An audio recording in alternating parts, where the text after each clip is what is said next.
The wind was a blade, sharp and relentless against the plains, whipping dust into Eliza's eyes as she knelt by the shallow, frozen creek.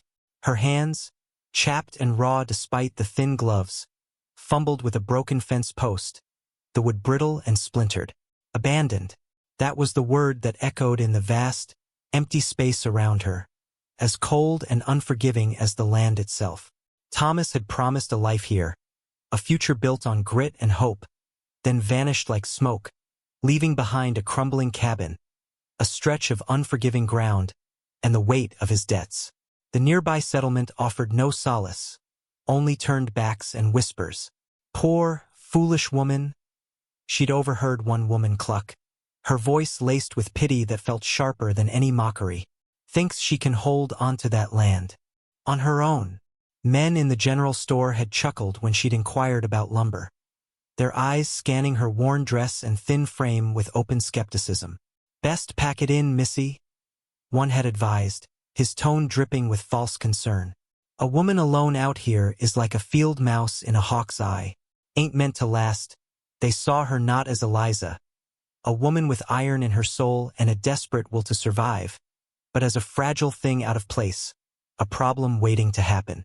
Their dismissal stung more than the wind. Her ambition wasn't just about survival.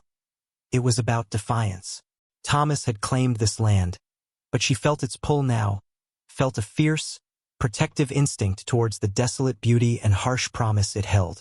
She wanted to make it yield, to build something solid and enduring where others saw only ruin. But the cabin sagged, the fences lay broken, and the meager supplies dwindled.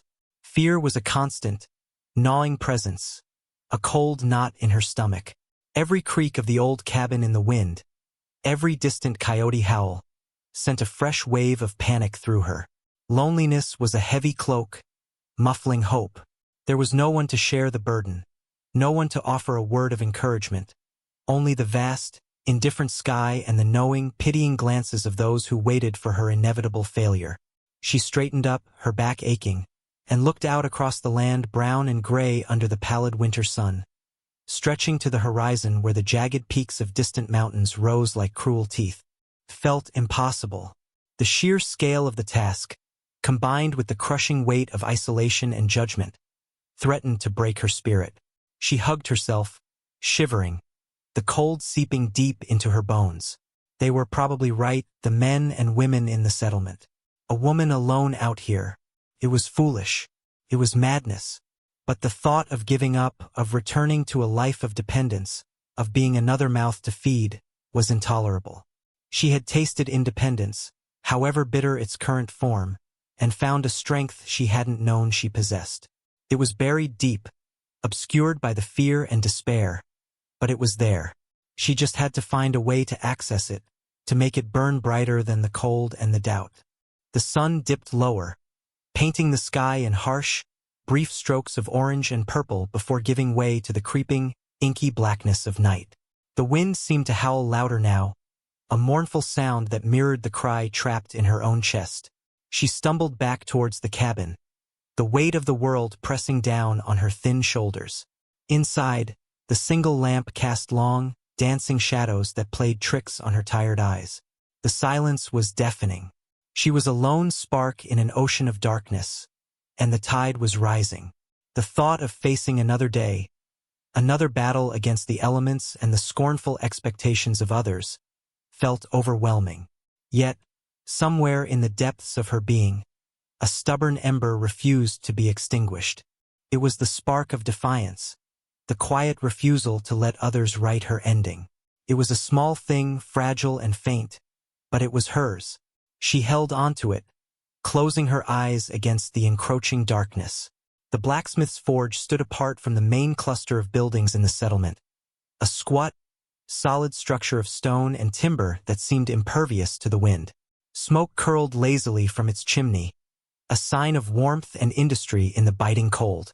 Eliza had avoided it initially, intimidated by the powerful clang of the hammer on iron that echoed across the dusty lane and the taciturn reputation of the man who worked within. Silas. He was a man of few words, a solitary figure who kept to himself, his face often smudged with soot, his hands large and calloused. He wasn't from around here, rumor said, arriving years ago with nothing but his tools and a quiet intensity that kept most folks at a distance. They didn't mock him openly, not to his face, but there was an undercurrent of suspicion, of being an outsider who didn't quite fit. Eliza had decided she needed hinges for her sagging cabin door, a necessity that outweighed her apprehension. She'd approached the forge with hesitant steps, the judgment of others still ringing in her ears. When she'd stated her need, Silas had merely nodded, his eyes, surprisingly light against his grimy face, assessing her with a steady, unreadable gaze. There was no pity there, no amusement, just a quiet acknowledgement. He didn't ask why she needed hinges for a cabin on abandoned land, didn't comment on her being alone, didn't echo the prevailing sentiment that her efforts were futile. He simply asked, "How many? What size?" His voice was low, gravelly, like stones shifting in a dry creek bed. He worked with a focused intensity, the rhythmic clang of his hammer a counterpoint to the wind outside. Eliza watched him, fascinated despite her nerves. There was a strength in his movements, a deliberate precision as he coaxed the stubborn metal into shape. It struck her that he, too, was shaping something from raw, unyielding material, much like she longed to shape a life from the harsh land. When he handed her the finished hinges, cool now but still radiating residual warmth, he didn't offer advice or express sympathy. He just stated the price. Eliza paid him, her worn purse feeling lighter, and thanked him, perhaps more effusively than necessary. He simply nodded again, his gaze lingering on her for a fraction of a second before returning to his forge. It was the lack of judgment, the simple transaction of skill for payment, that felt like a lifeline. He had treated her with a quiet dignity that had been sorely missing from her interactions with others. Later, when the latch on her well cover broke, a critical failure that threatened to leave her without water, she knew she had to return to the blacksmith. This time, the apprehension was lessened, replaced by a desperate need. She carried the broken latch, wrapped carefully in a piece of cloth, back to the forge. Silas listened to her explanation, his eyes steady on hers, and took the piece from her. He turned it over in his large hands, examining the fracture. "Needs welding," he stated flatly. "Bring the cover tomorrow." Afternoon again, no questions about her predicament, no commentary on her inability to fix it herself. Just the practical assessment of the problem and the solution.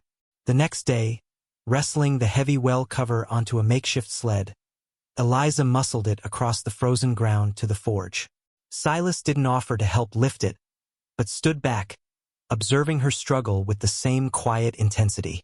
When she finally managed to position it near the forge, breathless and aching, he simply nodded and began his work.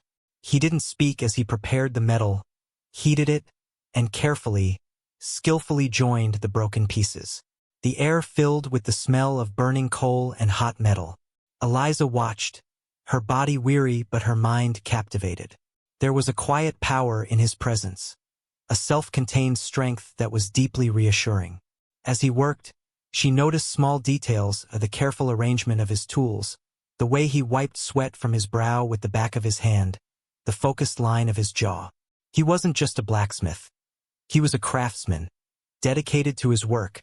When he finished, the weld was rough but strong, a visible scar on the metal that signified restoration. He tested the latch, nodding his satisfaction. "Hold," he said, handing the cover back to her. This time, as she paid him, she lingered for a moment. "They say," she began, hesitant, the words catching in her throat. She gestured vaguely towards the settlement. "They say I'm wasting my time, that I can't make it here." Alone, Silas met her gaze, his expression unreadable for a long moment. The rhythmic clang of another man working iron somewhere in the distance seemed to underscore her vulnerability. Finally, he spoke, his voice low. "Talk is cheap. Iron ain't, that was all. No grand pronouncements, no false encouragement. Just a simple, factual statement about the value of substance over rumor." But in that moment, in the silence of the forge broken only by the distant sounds of labor, his words felt like the first solid ground she had stood on since Thomas left. They weren't a declaration of belief in her, perhaps, but they weren't a dismissal either. They were the words of a man who understood the difference between empty noise and hard work, between speculation and tangible creation. It was enough, more than enough. It was a quiet validation that settled deep within her, warmer than the forge's heat. Word of Eliza's stubborn persistence, and her unlikely trips to Silas's forge, began to circulate in the settlement. The pity shifted, curdling into something less benevolent: suspicion, annoyance. A woman refusing to know her place was disruptive. A few men, emboldened by liquor and the perceived weakness of a woman alone, started riding past her cabin, shouting crude remarks, sometimes even throwing stones. One evening, a larger stone shattered a pane of glass in her single window, sending a shard flying past her head. Fear spiked, sharp and visceral. But alongside the fear, a cold anger began to build. This land was hers now, paid for with hardship and resilience. She would not be driven off by cruelty and ignorance. She went to Silas again, not for a repair this time, but with a different kind of need. She needed the window fixed, yes, but she also needed. She wasn't sure what. Protection? An ally? The thought felt presumptuous. She simply told him about the broken window, the harassment. Silas listened, his face expressionless. He didn't speak of danger or offer platitudes. Instead, he measured the window frame and began working on a sturdy wooden shutter, reinforced with thick iron bands. It was stronger than anything she could have fashioned herself. He didn't charge her for his time, only the cost of the materials. As he fitted the shutter into place, his movements were deliberate and precise. He didn't preach about standing firm, but the solidity of the shutter itself, the heavy thud it made when closed, was a silent message. It was a statement of quiet support, an act of belief expressed through craftsmanship. Encouraged by this unspoken alliance, Eliza focused on the land itself.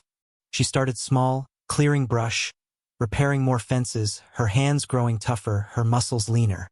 It was backbreaking work, but with each small improvement, a flicker of pride ignited. Silas continued his quiet support. He wouldn't visit her property directly, maintaining their established distance, but he found ways to help. He'd leave a piece of scrap metal he thought she might use near the edge of his property for her to find. He repaired her tools without question, sometimes reinforcing them beyond their original strength. He never asked about her plans for the land, but listened intently when she occasionally spoke of her hopes: planting a small garden, maybe even raising a few chickens one day. He didn't laugh. He didn't dismiss. His belief was a quiet, unwavering force, expressed in the weight of a repaired tool, the strength of a bolted shutter. The external threat escalated. A man named Miller, who owned land bordering Eliza's, started claiming a section of her property was rightfully his, based on an old, dubious claim. He was one of the loudest voices against her in the settlement, a man who saw opportunity in her perceived weakness. He began riding the disputed line, sometimes cutting her wire fences. He made it clear he intended to drive her out. Eliza felt the familiar knot of fear, but the anger was stronger now. This wasn't just harassment. It was a direct challenge to her very existence here. She went to Silas, her voice tight with frustration and fear, explaining Miller's actions. Silas listened, his gaze steady.